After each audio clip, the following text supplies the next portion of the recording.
Hey guys, welcome to the show. This is LYFstyle Group talking about our Summit Chaser saga. This is a show where we're going to be talking about some of the wild and crazy adventures these hikers, mountaineers, and other adventures and thrill seekers experience. The episode today is episode 1. This is one of my stories. I'm going to have some friends and things like that that are other avid adventurers submit some stories, and we're going to get to talk about them and share what really happens on some of these mountains and what people really go through.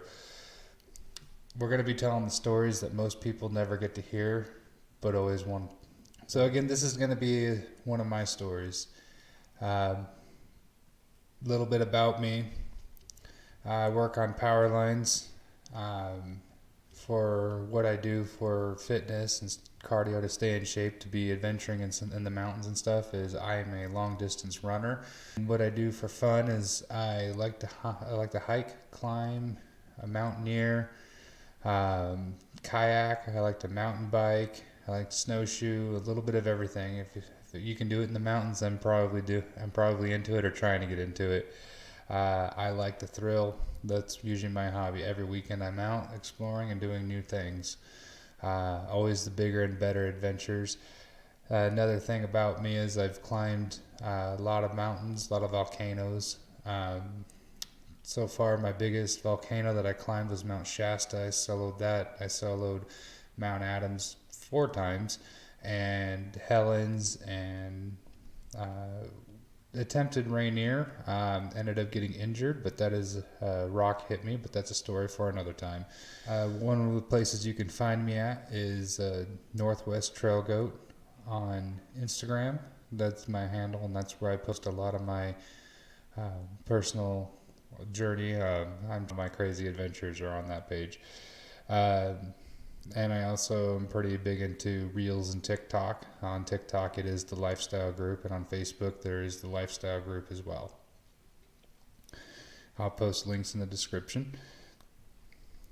So the story I'm going to be telling today is a story when I went up with a buddy, and we went to Mount Olympus. We had a successful summit, but things got a little hairy on us. To tell you, long story short, we about froze to death and had to get a little cozy in my tent. So we survived. We're here to tell the story. So before I get into it, I'm going to go ahead and go over what the plan was and the gear that we brought. So the plan is to go up Mount Olympus, and a little bit of backstory about that. That's a mountain in Washington, and it has all the challenges of mountaineering mountain would have, such as crevices, whiteouts, high elevation snow, and knowing and understanding times of when things need to happen and what you need to do. So the gear that we had, I had brought a cheap Bi-Mart backpacking tent, and the plan was to camp at Snowline, maybe just a little under, and then we were going to go up. And the plan was we were going to start at 1:00 in the morning. We were going to make our way to the summit, or we were going to drop off our camping gear at the Snowline and go light with our smaller backpacks up to the summit and make it back down. However, we didn't do that, and fortunately, that was a good thing. We ended up carrying our gear all the way to the summit. We ended up summiting about 1:30 in the afternoon. So it was a little over 12 hours to get to the summit. And then on our way down, we were going to camp and then pack out and make it out the rest of the day, or make it out the next day. So we decided we were going to carry our gear up all the way to the summit and not change our loadout. We were both feeling good. We're feeling great, and we were making really good time. So we just thought we'd continue to just carry the gear all the way up the rest of the way, which was a good thing that we did that. We ended up coming back down, and the weather ended up taking a little turn for the worst. Something about my buddy that I went up with, he also is a long distance runner and not really into a lot of other stuff. He likes I mean, he snowshoes and skis and stuff, but outside of that, not really into everything else. But he is a pretty avid mountaineer as well. He has hiked El Dorado Peak the weekend before that, which is also a similar mountain in the sense of having crevices and high elevation snow and knowing how to do all the things and prepare for those type of challenges. This was early in the year of 2020, and we were still facing lower snow line, and we were still facing some inclement weather and rapid changes in the weather. So he has also climbed Mount Adams. He's climbed Mount Rainier. He's climbed a good handful of mountains around the Cascades. Outside of the Cascades, I'm not sure what else he's done. Anyways, so we're on our way back down, and we had made it roughly 1,000 feet or so from the summit, maybe about a mile down. Maybe not quite. We didn't even make it to our first crevice on the way down yet. So, anyways, on our way up, there was a good amount of fog and clouds that were slowly rising, but we figured we could make it back down and out of it. And of course, when you get to the summit, it's windy. It was really windy, which is to be expected. However, as the clouds were rising, it ended up catching up to us. So, on our way back down, we didn't make it very far, and we ended up getting stuck in a whiteout. So the whiteout that we had got, when you're in a whiteout, typically the thing you do is you hunker down and you just wait it out. So the gear that we were wearing, I was in gear that can handle roughly 15 to 20 degrees at the lowest as long as you're still moving. Comfortably sitting, it would probably sit comfortably right around 30 degrees, maybe a little bit. That might start to be where it's a little uncomfortable. However, it just depends. I guess it just depends on how long we're going to sit still for. And the weather, when we were up at the summit, when the sun was up, it had ended up getting roughly about anywhere between 30 and 40 degrees. So it was actually pretty comfortable on our way up. Once we got out of the clouds, it ended up getting pretty warm on us.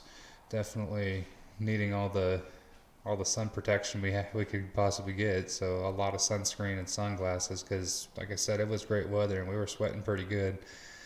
Unfortunately, that sweat ended up taking a toll for us on the way down.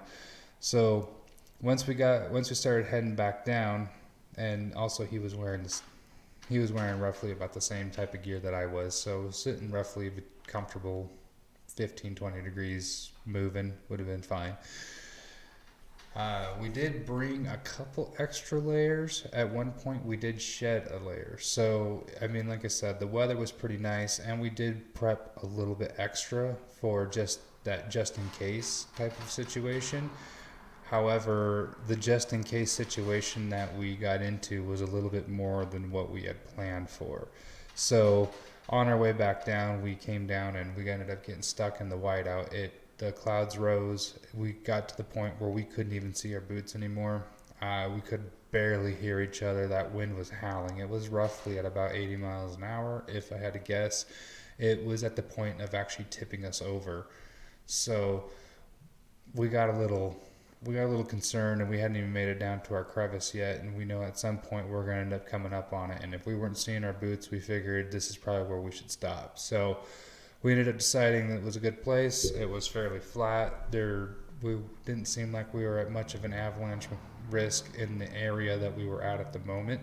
So we hunkered in, and we also did not bring shovels. We brought our basic mountaineering gear, such as ice axes, ropes, things like that. So, I mean, and crampons. I mean, we were prepared for some things, but we were not really prepared to dig in. So, and with my little Bi-Mart tent, that made it a little rough. And anyways, we ended up getting stuck up there. We tried to dig out as much as we could, but again, we were just using we had our gloves on, but we were just using our hands to pile up snow to kind of make a little bit of a wind barrier for us. And it got a little rough. So we ended up doing that. We got the tent up, and with the 80-mile-an-hour wind, that tent was, I tell you, it was just miserable trying to set it up. That wind just about ripped ripped my tent away multiple times. We had to throw our gear in it just to try to keep it weighed down. So if it did slip out of our hands again, that, you know, it something was going to at least slow it down from blowing completely off the mountain.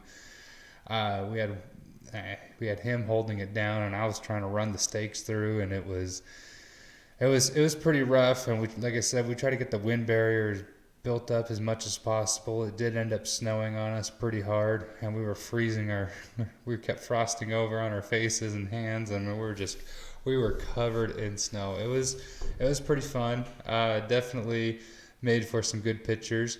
Um, had a good moment in there. At this point, it wasn't at uncomfortable temperatures, so I mean, we were still doing okay.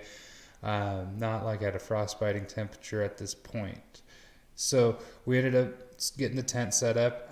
That, like I said, that wind was howling, and it was going on roughly between 2 and 3 o'clock at this point in the afternoon. We figured we'd wait it out.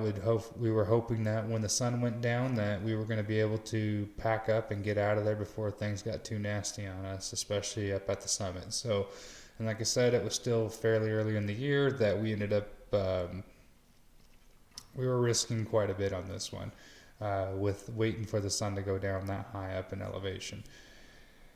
So where we were planning on camping, we had looked up weather forecasts and things like that. We didn't really look at what the summit was supposed to be. However, where we were supposed to camp was supposed to get down to about 30 degrees, and it's supposed to get down to the low 30s is what we were planning on. So we had picked gear for those temperatures. I had packed a little bit more as I was carrying the tent. So I had actually brought a 30-degree bag along with my hiking gear. I figured that I would still be, if I had to keep my clothes on or pile my coats on top of my bag, that I'd still be, semi-comfortable. Might not have got the best of sleep, but, in a tent and with the extra gear, that I would at least be comfortable enough to have somewhat of a decent sleep. My friend ended up bringing a 10-degree bag, and he had some extra gear as well. Ended up having to actually put our sleeping bags together, and this is where it gets fun. We ended up having to strip and hold each other for survival purposes. My friend remains anonymous for this story. He's okay with me sharing it as long as his name's not mentioned. So what ended up happening was we ended up when that sun went down, it actually, the wind and everything did not give up. We still had no visibility. We were still in the clouds. We actually didn't get cloud break until 1 o'clock in the morning. And we were wide awake the entire time. That wind was howling so bad, and the snow kept piling up on the tent, that at one point the tent ended up collapsing. We had to get out and fix it again. And then another time, the tent actually ended up ripping in one of the spots, allowing a lot of snow in. We had just snow piled in my tent at this point. Having to get out and fixing it, moving our gear in and out. There was, and with the conditions we were in, there was no way we were actually going to keep the snow out all the way out. It was pretty rough. We ended up making it work though. When the tent actually ripped, we just stuffed gear and took turns holding it over that, trying to keep as much snow out of the tent as possible, trying to even pinch it. We ended up, I ended up with a little bit of frostbite, pretty mild. My toes got pretty tingly for about a couple months after that situation. I wasn't wearing mountaineering boots. I was wearing just really good hiking boots. I mean, they were insulated Gore-Tex, and I did have my boots on in the tent, but they were still pretty tight. I just naturally wear my boots tight, so I think I wasn't getting enough circulation to actually keep it warm enough. But those boots are not as warm as my mountaineering boots. My buddy ended up actually getting some mild frostbite on his little finger. on one of his hands, and kind of down a little bit around the joint. Kind of the same idea. There was no coloring, but there was some numbness, tingling sensations that lasted for a good while after that hike. Still had, we still, I still have feeling in my toes and everything, and it just took a while for it to repair. It just definitely got a little bit of nerve damage on that. But yeah, it was a pretty intense moment. It got down. From what we saw, it looked like it had gotten down, because we tried to do our best to figure out what the temperatures actually got down to at the area that we had actually camped. So from what we found out, it looked like it had gotten down to about negative 15 degrees when we were up there. It got cold, really cold. So we ended up actually, like I said, we ended up having to put our sleeping bags together. We ended up having to pile up all of our gear on top of us as best as we could, and we ended up having to cuddle on this one. That literally was probably the only thing that saved our life. Now, one thing is, for those of you who are not familiar with the volcanoes here in Washington, when you actually get up to a certain elevation, you actually end up coming into cell phone reception. And as a guy who works on power lines and understands frequency works like an umbrella. It goes up and comes back down. So when you get onto these bigger mountains, you can actually call for help if you need to. Usually going up to the mountain, you won't get reception because you're usually down and where it doesn't reach you. However, it is kind of nice knowing that you can call for help need be.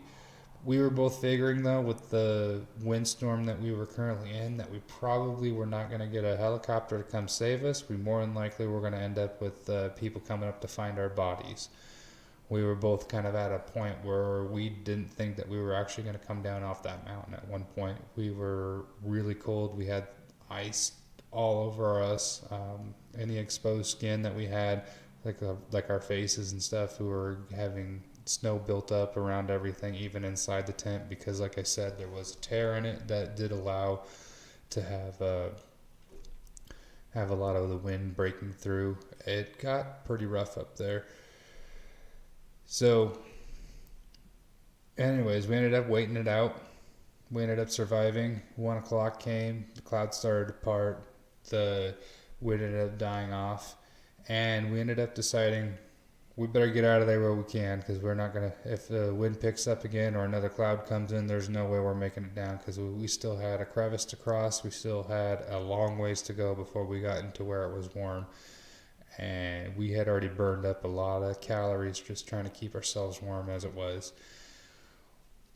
Something else about me, I bring only a little bit of water, just enough to stay comfortable while I'm up there. I generally don't drink a lot of water on hikes, not as much as I should anyways. I just usually don't. I like to go on these big adventures, and I bring just enough with me. I had one granola bar that I took up with me.